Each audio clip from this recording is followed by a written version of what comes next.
Hello, my name is Ungawari Dimenes, and I am the founder of CAFU, which is the acronym for Connecting All Female Engineers Worldwide. And that's a platform for female engineers who are willing to connect, to learn, and to inspire other female engineers. You can follow us on Twitter or Instagram or on Facebook. You can just be a member of Facebook and participate in everything we do, share trainings, conferences, or topics that are similar to what we all experience, challenges in such a way that other mentors or mentees or people can actually see and connect with people who are experiencing the same thing. So basically, my first degree is in chemical engineering, and my master's is in oil and gas engineering. And all my life, as a Rivers woman, my mind has been on the oil and the gas, and I think that mindset needs to change.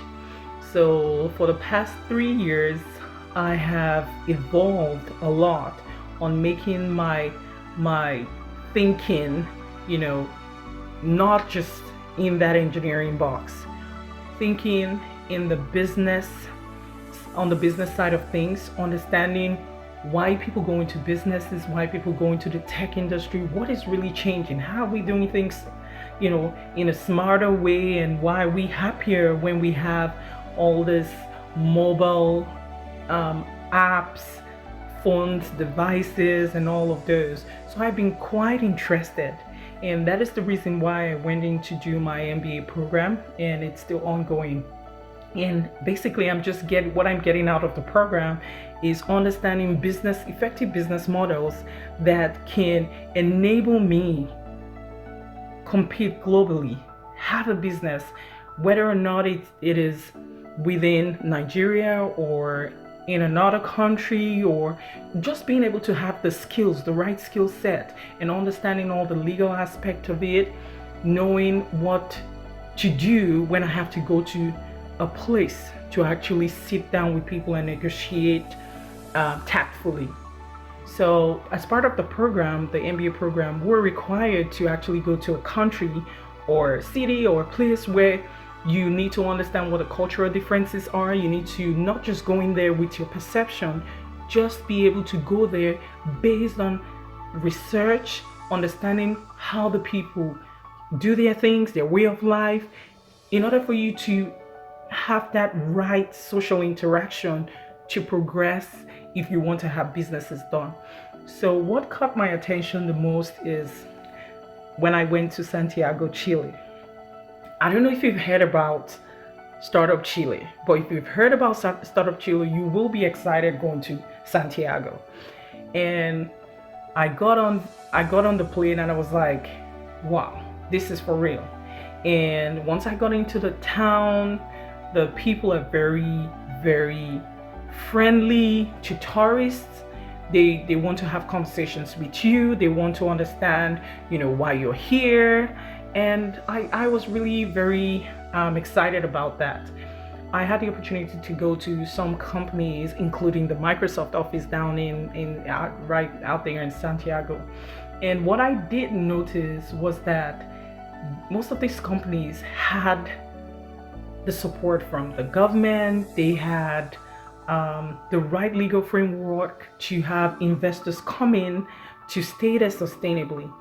And Chile is one of the Latin American countries that has been, progressing really fast. In the 90s, I think they're about like around 1989 or so, the poverty rate was about 47%, and now it is approximately 9%. So how did these people go from the darkest experience they had under tyrant leaderships, just going to their museum, the Memorial Museum? I was very emotional.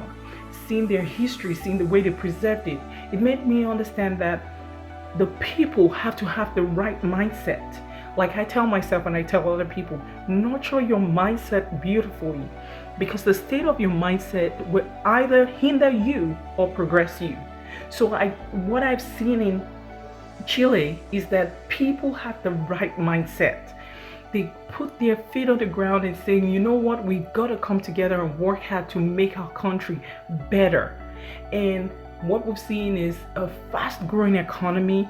They're doing a lot of things, entertaining, like being able to accommodate investors. So the way I look at Startup Port Harcourt, in a couple of years, we should be able to compare Startup Port Harcourt with Startup Chile. I see Port Harcourt as that fast growing African city where all the tech companies would like to come into, would like to invest more, would like to have their company presence there. I've been to Silicon Valley, I've toured around Facebook. I saw the closely knit community, both in working conditions, like the perks associated with it, the hiring of multinationals, having people work remotely within the company, and also even making sure that they accommodate females. Like that's where I'm really interested in, like being able to have like a pregnant mother have her parking close to where she's actually working, to like a very short distance, having nursing mothers actually coming with their babies, and colleagues don't mind and they support them so well. So there are little things, basic things that make people excited. These tech companies actually bring jobs. They will actually encourage our small businesses. We have a lot of talented people in Nigeria and in Rivers State. So how do we get all these investors coming to stay sustainably? I see that with us working so hard with Startup Port Harcourt, and I know that we will achieve that. And I know that we are already doing so much. And if you're part of the movement, you will understand the importance and how things are going to change with technology in the agriculture sector.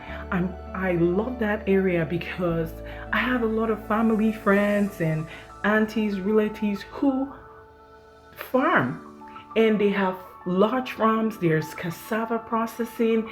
Like, how do we want to make sure they have buyers quickly get access to them? That accessibility, is it by online order, pay systems, effective pay systems, so they can get their money? They don't have to be sitting under the sun, going to the market, sitting on the street side trying to sell. We should be able to have the technology companies have that ability to save them time, to save them stress, and they will be happy. So we have the educational system. How do we want to make sure that all this old archaic curriculums are removed from the system? We should have that right curriculum set to focus on technology. We should be catching up with all these countries in the Western world. So to me, all I can say for now is we're doing our best, and we should keep doing our best. And for me, I've traveled around. I've seen so many cities, so many towns change because of technology. And I know that Port Harcourt is going to be that new Silicon Valley in terms of tech. And it's also going to be that Santiago that we can in the future compare it with Startup Chile. Thank you so much for listening. And I'm hoping that as we move forward with Startup Port Harcourt, we will achieve great things, and we're already achieving great things anyway, but we need greater things. Thank you. Have a good day and stay blessed.